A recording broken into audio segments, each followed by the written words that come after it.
In this tutorial, we're going to implement getting a single message from the API. So right now we have a slash messages, and if I switch to my Postman window, so I do a get request to slash messages and I get all the messages. Now what I want to do is do a individual resource URL. So we talked about the resource URL for a message to be messages slash and the message ID.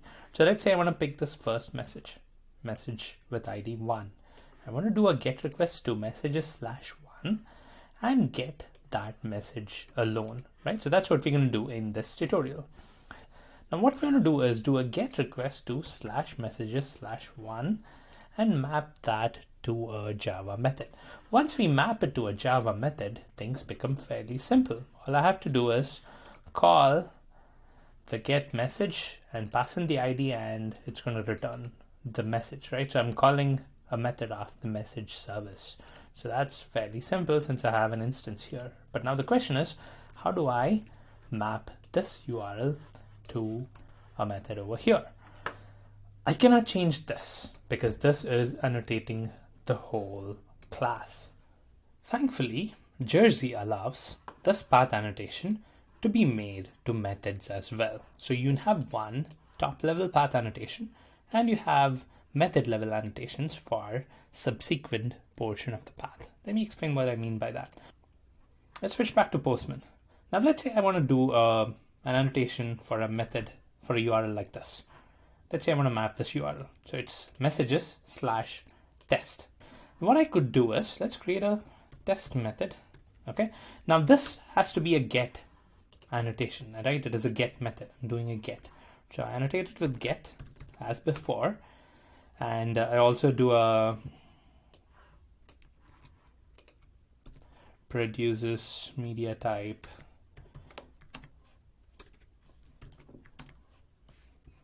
text plain. Now what I could also do is add a path annotation over here which adds on to this, right? So now there is a messages map to the class. I want to say after messages, if there is an extra element in the path, map this method to it. So after messages, there is slash test. So I can do a slash test over here. Now what happens is Jersey is going to look for this root annotation to say, okay, all the methods of this class are mapped to slash messages, right? So this is by default mapped to slash messages. However, if there is a method which has a path annotation to the method itself, what it does is it takes this and appends it to this URL. So this method is actually mapped to slash messages slash test. And that's how you map slash messages slash test. Now let's save and run this. Now this should work. Server is restarting. If I do a get request, I get this value test because I'm returning plain text. So this is how you map a subsequent path, right? So this is the main resource path. Anything subsequent to that, anything following that can be mapped by using a path annotation to the method itself, right? So the path annotation can be mapped both to the class and to the method. Okay, but this is not what we want, right? What we want is this, an ID. Now, can I do this? Well, I could, but I'm just mapping the value 1. So if I do slash 1, it works fine. I get the value. But if I do 2, well, it doesn't work anymore. It gives a 404. So I cannot really hard code this, right? I want to say that I want to somehow tell Jersey that this is a variable piece of the URL. It's not a hard coded piece, right? Slash messages is a hard coded piece, but the slash ID is a variable piece. So the way to tell Jersey that a portion of the URL is variable is by using these curly braces. So open, close curly braces, and you can give the variable the name. So I'm going to call this message ID. So Jersey looks at this and says, okay, there is a part of the URL over here which is variable. So no matter what's in this part of the URL, it is going to map to this method. So let's test this out. I've saved this. Now I'm going to do messages slash 2. All right, I'm going to wait for the server to restart. Okay, let's try this again. Now it maps to test. I do 3, get request to /3, it again maps to test. I can have, any random set of values over here and it is still going to map to this. So that's what a variable does, right? It's going to map anything, any variable element of the URL to this. You should note, however, that this is just one portion of the URL which is separated by a slash. Now, if I have to do something like this, right, I have another slash over here, that's not going to work because it says I have one variable element, another variable element. There is nothing that maps to /messages /variable /another variable, right? So this method just maps to /messages /one variable. So it's just one portion of the URL that works. Okay, so now we have done this. Now what I want to do is be able to capture this variable element so that I can send it to the message service. So what I want to do here is do a message service dot get message, and I need to pass in this ID, right? I need to pass in message ID. Now, how do I get hold of this message ID? So Jersey has a feature that actually passes in the value that you're interested in, right? So you can pass in these values as method arguments. So let's have a string message ID to get hold of this message ID. So what you can tell Jersey is, hey, whatever value this is, send me that over here, right? Just them having the same name will not do. You need to give it an annotation, which is path param. And the path param takes in a value, which is message ID. Okay, let me comment this for now so that we don't see this error. And I'm going to import path param from the same package. Okay, so here's what's happening, right? So I'm basically telling Jersey, whatever you mapped over here, send it as an argument when this method is called. So when you're writing code over here, you can assume that the message ID is going to have the right value. So the way to do that is to annotate an argument of the method with a path param annotation. So you're telling Jersey, hey, there is a parameter in the path called message ID that you've mapped to. Inject that value as a parameter to this method so that I can access it in my method. So to test this out, let me just do a got path param. I'm going to print this. I'm going to return whatever was passed, right? So let's save and run this.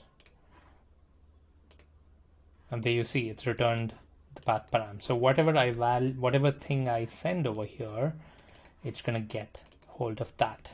So if I do a /1, I get path param 1. So this is how you get hold of this variable portion of the URL.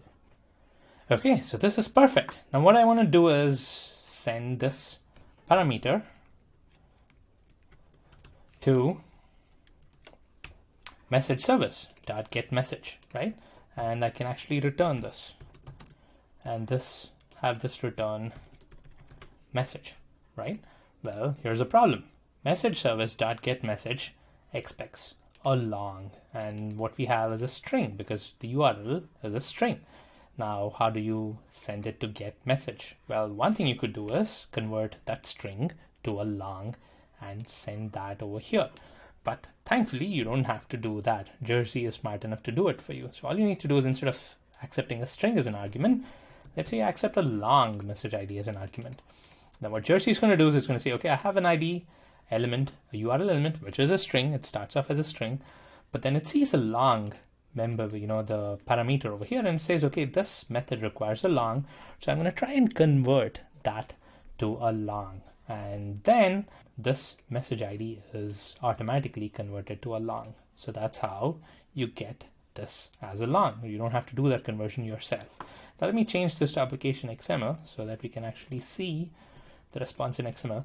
And believe it or not, this is it. This is the method. Let's give it a proper name. So I'll say get message. So we're getting one message, mapping it to /message ID. Now that message ID has been annotated with a path param. So this gets that value. Note that this variable name can be anything. It can be something called ID, for instance. Doesn't matter. Make sure you have the same value over here. What actually ties this part to this is this annotation, right? So whatever annotation you're using over here, make sure you say that's the portion of the URL that you are interested in this method argument. So let's try this. We know that there are a couple of messages here, ID 1 and 2. Let's try accessing them. So I'm going to do /messages/1, hit send. Well, there you go. I get message ID 1. I'm going to try 2, send, I get message ID 2. Now what happens if I do 3? I know that there is no message with ID 3. I get null, right? And Jersey is smart enough to say there is 204 no content, but we're going to come back to that in a bit. So if there is a valid message, it's going to fetch that and it's going to return this, thanks to a lot of things that Jersey is doing for us. Now, the tricky part here is since it's doing an automatic conversion to long, there is a good chance that something that's not long gets passed in.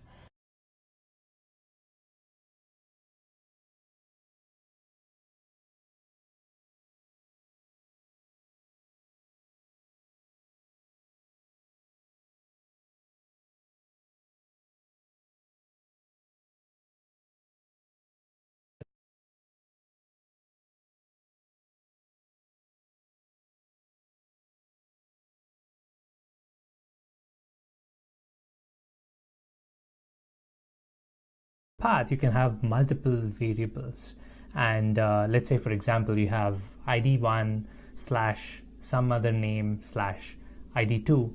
So you can get id1 as a separate param, id2 as a separate param. So you could have a whole lot of parameters like this, right? And then each one of them could be its own data type.